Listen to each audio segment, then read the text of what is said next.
Hello again. Welcome to Pixels and Points. I am Matt Nelsen, the digital media director here at Red Rock. And with me, I have Susie, who is our media buyer and planner as well. Today, we have a couple articles we're going to be going over, and I'll just get started on the first one. My article I'm bringing to it is the YouTube may display ads on paused videos. Now, this is something that they did a test. People kind of knew about for a while, but this is something that they did a test on for a little bit, and they got the test results back, and they, of course, like it, because what it's going to do is when you're watching the YouTube video, if you're watching it on your CTV or whatever you have, and you pause the video, they're going to put a display ad on there. So they've gotten rid of display ads on YouTube videos, and now they're going to bring them back. Yeah, so, it's smart. Their main reason to do this is to get more revenue from people that don't subscribe to YouTube Premium. So it's just to keep their revenue up, I guess, just another revenue stream. So then they're trying to make it as unintrusive as possible, where before their display ads would show at the bottom of the video, like on the video, like right here, it'd show up right here. Now, when you pause the screen, the ad will show up, and when you unpause the screen, the ad will disappear. So is it going to look like a pop-up, or will it be like the full size, do you think, of the whole screen?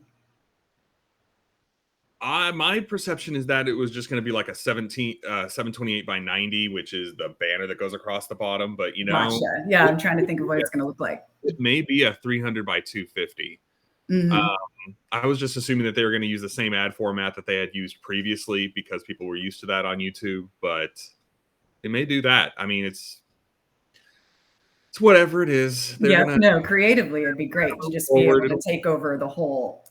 It's been a while. YouTube display was a nice avenue for us as advertisers to run ads on YouTube for people who don't have YouTube videos to run. So it's nice for us to be able to get on there and get on certain content. And I think for the user, it's going to help keep the platform free and maybe free up some of the ads that they're already getting, which we all know YouTube ads can be annoying. So when you pause it, if you get an ad, maybe that'll be a lot easier to deal with than when you unpause it, it plays for 5 seconds again, and then an ad shows up, which happens to me all the time, and it's really annoying. So this may be a solution for them to get around that, where people get annoyed like me, where when I pause a video, I leave for a little bit, I come back, and I go to restart the video, and then it automatically goes into an ad. It's a little annoying, but and then also, I'm sure, like, pricing, obviously, for display is going to be way less. So people that couldn't get in the door, with video, like you're saying. Yeah. I mean, I think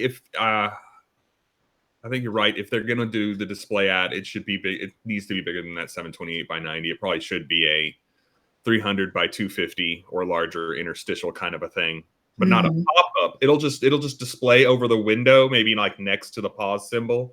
So like when you hit pause, the pause signal comes up here. Maybe they have the ad here or something like that. So yeah, it'll be interesting to see. Yeah. But yeah, definitely a way for them to make more money. Yeah. What do you got for us today, Susie? All right. Well, today, I'll pull it up. I'm talking all about the new fronts. So big convention this week. All different companies came together to kind of announce what is new in the world of digital media, what's coming. I started to kind of look about what's coming for the traditional upfronts, right? And those are happening next month. So next time we can talk a lot about traditional and what's coming with all the new programming and stuff. But this time really just kind of wanted to talk about, this article had 3 big takeaways. So the meetings were all, I think, this Tuesday, Wednesday, Thursday. So this is all kind of what everyone's talking about right now. The first thing they mentioned was that for the first time, digital video will surpass linear ad spend in 2024 for the first time ever, which is really interesting. So obviously we all knew this was coming eventually, but it's here, it's happened. What was surprising to me too, what I looked at, Paramount Plus, and I think it all has to do with Super Bowl, was the #1 streamer in first quarter, followed then by HBO, Disney, and Amazon Prime. So thought that was kind of interesting. Never seen Paramount Plus like up in that top 3. I mean, I just subscribed to Paramount Plus, and there is a lot of content on there, and I was enjoying it. We just started one of their new shows, Mhm. which was like A Gentleman in Russia, which is it feels like a slow burn, but it's decent. But I mean, so they've got some decent content with all of their Star Trek, and they've got the Halo, and they've Mhm. got a bunch of other All kind the of Yellowstone stuff. platforms. Yep. So I mean, it's working. I mean, I think this is the first month I've ever been, and I like to subscribe to different platforms every other month, but this is like one of the Same. first times I've had Paramount Plus for more than a month, just because I'm still streaming stuff. So Yeah, I still have it. I signed up for, I think it was Super Bowl, that it was kind of the easiest way to watch. And they got me. So I'm still a long still time. in. I don't know.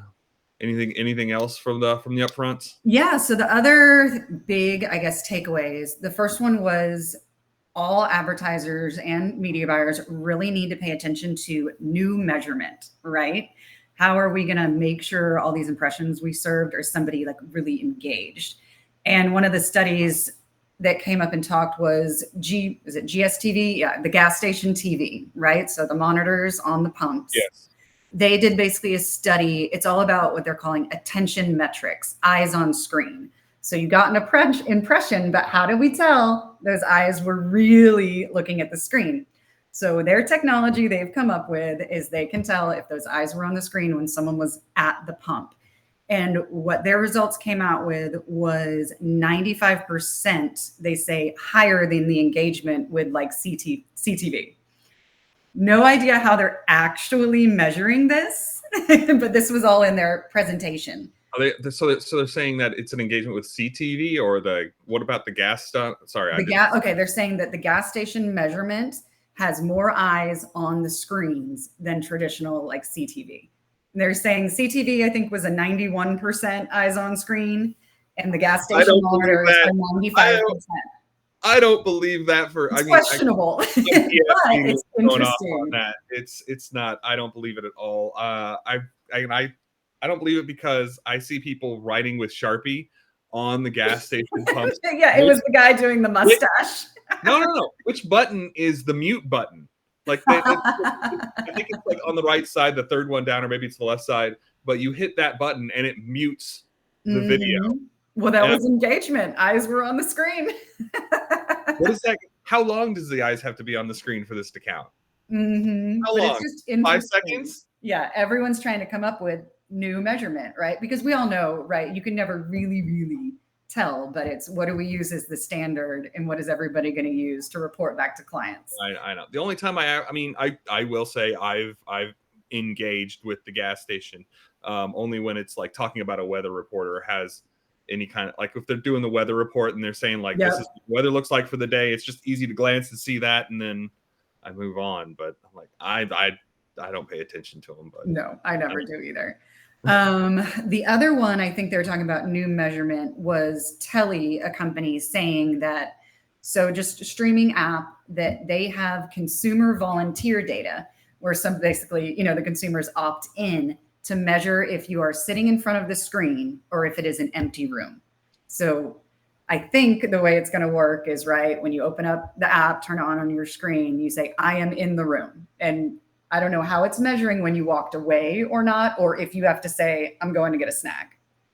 But they're saying that this is their new measurement and they're going to throw out any impressions where someone was not in the room. So again, going back to that whole eyes on screen. No idea how they're going to do this, but like they said, it's consumer volunteer. So then we're going back to like, filling out a diary, right? Like, no, I did watch this. No, I wasn't in the room. Who knows how this they had those pagers that you would have on you, and you would charge at the end of the night. Oh yeah, those pager looking things that would like hear what the television is playing and then will broadcast back over the internet at night. Right. Or like, yeah, they were saying it was like people meters, right? If you're listening to radio wherever you go, it's gonna know.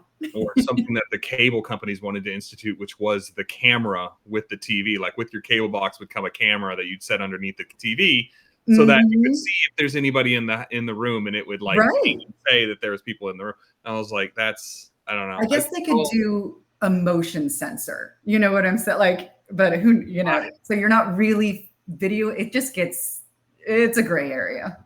I know. It feels like it's their way to justify a higher CPM. Yep. Yep. And So saying these are all true great impressions as yeah, we're on the screen. verified impressions. It's your VCPM. Yep. There you go. Yeah, I'm like, if we're having an ad in a 30-minute show and somebody actually clicked to start it, Mm-hmm. I'm gonna say where people are watching our ad. Like it's like, even if I got up like during one of our shows that we watch on Freevee that we watch with the kids, we'll watch reruns of the middle. The ads come on. We may leave the room to go get a drink, but we can still hear everything that's going on the TV. So it's just like normal television broadcast. I mean, it's just like that. Ernest has texted in justify CPM. Yeah. Oh, yep, that's Yeah. good. Yeah, it is just to justify CPM, even if the cat is in the room. So yeah, if we're serving impressions to someone. Yeah. Any But other fronts? yeah, some of the other big takeaways were paying attention to multicultural audiences, kind of what we were talking about a couple weeks ago with the whole women in sports and capitalizing on the LGBTQ audiences. That seems to be a huge bucket. It's LGBTQ had a big presentation. A company came up. I watched the video. It was really fun. They had a whole song and dance number about how to stay authentic with that like gay and lesbian audience. And the other area that had a presentation was a bunch of different multicultural groups talking about how to capitalize on the Latino audience. So that seems to be, as long as you can like stay authentic and get in on the ground with something that they are supporting and involved in, you can really capitalize. They have But any it's all about, examples? they didn't have any. It was from their presentations, but it seemed to them like this was just the two from the overall news fronts. These were the two big buckets, like the two groups that are really growing, and it's kind of where you can get in on the ground floor. Yeah, yeah, and I completely agree, especially with the Hispanic audience that's really growing all over the United States. So it's a big opportunity coming forward. For sure, for sure. Yeah. And then the last big takeaway was, of course, what everybody's talking about is AI. And really kind of going through a lot of the presentations were about what is happening now, where all these companies are really using all the AI targeting, and we are too. So big presentations from Google and Samsung all about how, what was it, a third of all brands and advertisers are currently using AI in their planning. The two big areas are auto-generating video campaigns, having everything go in and just copy what you've done before, auto-generate everything. And the other one is something we're doing, is the weather trigger, where you can swap out creative and have everything, start depending on if it's raining, depending on where somebody is in a location. I mean, you know all about that because you've set up all our weather buys. Yeah, it's very helpful to start if it's raining heavily or just raining at all. You can very much target people who are in that mindset if they're worried about, their roof leaking, or if they would need gutters, or if they're just, they're wanting to get their plants watered. Like, it's not going to be, they're worried about, their plants drying out or something like that. You can don't worry about your plants drying out. Go on really hot days. You can also say that if it's over 100 degrees, you can say, don't worry about your plants drying out. Make sure to use this product or something like that. Yeah, it's great. Just another way you can target and take that, not that we want to take hands off, but kind of take that hands off where something can happen immediately. One of our other clients that we have, it's where they have a lot of activities inside, is if it's a rainy day, we get to target people who are during a stormy day, maybe not heavy rainstorms, but it's a drizzly, rainy day, kind of like it is today, actually. Come on into to inside where it's nice and dry, and come and play with your kids. So it's a very handy product to have, as well as the other AI that's just coming. It's working its way into every industry. I see every single thing, all the searches on Meta when you're on Facebook. It searches powered by AI now. Bing is powered by AI, and of course Google's always been powered by some algorithm or AI. It's just that it's very trendy right now to be to have the AI tag on everything. So where before they were using the term like algorithm or machine learning, it is now AI. So, and it'll be something else in 5 years where they're going to be optimizing everything and getting everything very much more efficient. And it's helping with a lot of our campaigns to have them optimized towards the target audiences, and we're able to deliver our ads to exactly who we're trying to target a lot better than we were, 5 to 10 years ago, just because all of the algorithms and AI has gotten a lot better over the past 10 years. For sure. It's interesting what you say about, it's really just a buzzword, and we've been doing it this whole time. It's getting better. Where we heard blockchain, what was it, 5 years ago? Everybody was on the blockchain. Now it's there. Everybody's integrating AI. So it is a real thing, and it is helping out every industry by leaps and bounds. But in some other ways, it is just a buzzword where if somebody wants to sound like they're on the cutting edge, they might use that we're integrated with AI to help deliver this or that. When before you were using algorithms, you were using machine learning, and have those processes actually been upgraded to incorporate more modern AI methods to optimize and make your campaigns better. So I'm seeing a lot of things happen, and a lot of companies actually implementing those and seeing a lot of things do better. But for sure, I also see a lot of people just saying things in their documentation that I'm just kind of call BS on sometimes. So yeah, totally agree. Yeah, you got to use the buzzwords at all times. All right. Well, I think that's it for us today, right? Yep. All right. So thanks for watching. Yep. Thanks for watching. And next week I'll have hopefully some traditional media upfront info. Excellent. Looking forward to it. Cool. See you guys later.